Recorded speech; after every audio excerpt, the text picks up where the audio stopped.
খবর করলাম কয়েক বছর মিলায়া। তো একবার আমার প্রোগ্রাম হলো ক্যালিফোর্নিয়া, লস অ্যাঞ্জেলেস।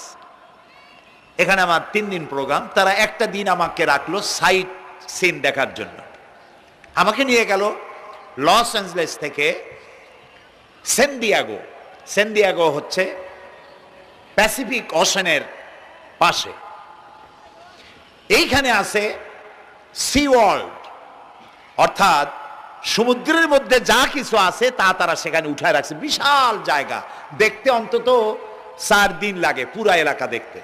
তা আমার হাতে সময় 5 ঘন্টা, 5 ঘন্টা আমাকে দেখতে হবে।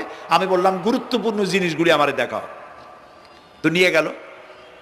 এই আপনাদের মাঠটা যত বড়, এরকম একটা বড় পুকুর, সেই পুকুরের মাঝখানে আছে একটা ওয়াল, আর ঠিক মাঝখানে আছে একটা মঞ্চ, আর 10,000 লোক বসতে পারে এরকম একটা গ্যালারি।